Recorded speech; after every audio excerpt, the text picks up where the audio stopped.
Hello, it's Monday, September 21st. I'm Jason Stanton. I serve First Lutheran in Onalaska, Wisconsin as their senior pastor, and this is my morning musing for today. It's a Monday, so I'm musing about what this week looks like for me. We all on a Monday morning, I think oftentimes are thinking about, okay, here's what the week looks like, right? Like I've got this happening that time. I've got meetings this week. Well, I'm a pastor, so I've got lots of meetings every week, but tomorrow night I've got my personnel team meeting, and vision and leadership will be meeting tomorrow evening. I've got a fun Zoom conversation this evening and another fun one tomorrow evening with family and friends on each night. I have, let's see, confirmation Wednesday night.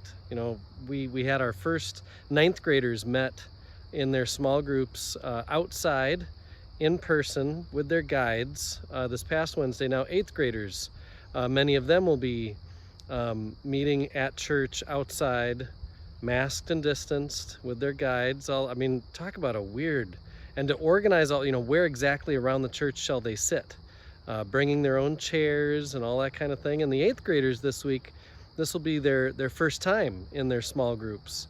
That is, if I can find the last couple guides. I'm having a rough time finding confirmation guides this year. And I think of those kinds of little details as I think about what my week is going to be.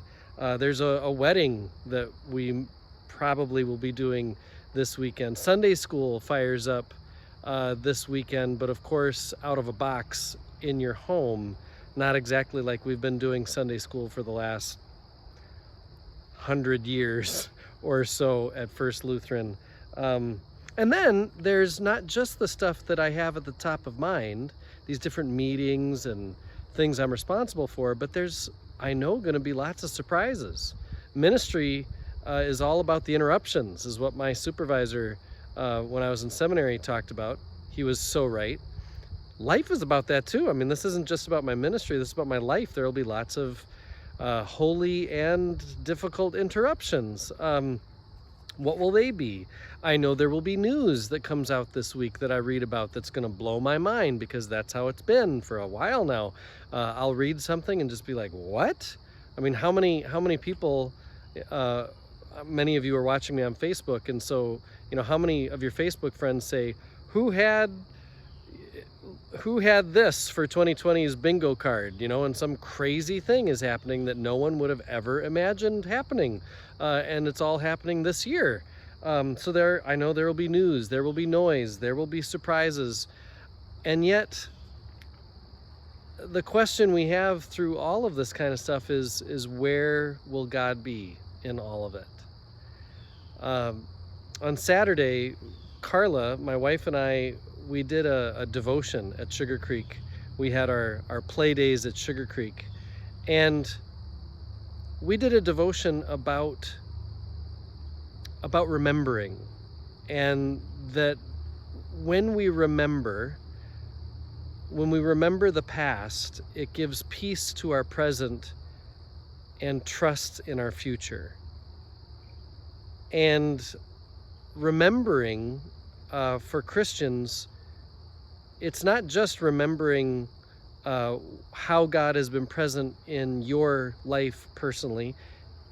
It's also, because it is that, it's also remembering where has God been for other people, for all people in their past, in our past. The psalm that we looked at was Psalm 136. And there's a refrain to that psalm, and it's a great psalm to start the week with. And so I encourage you to look that up this morning and to be reminded of that refrain, for God's steadfast love endures forever. It'll say a line, and then for God's steadfast love endures forever. And say another line, for God's steadfast love endures forever.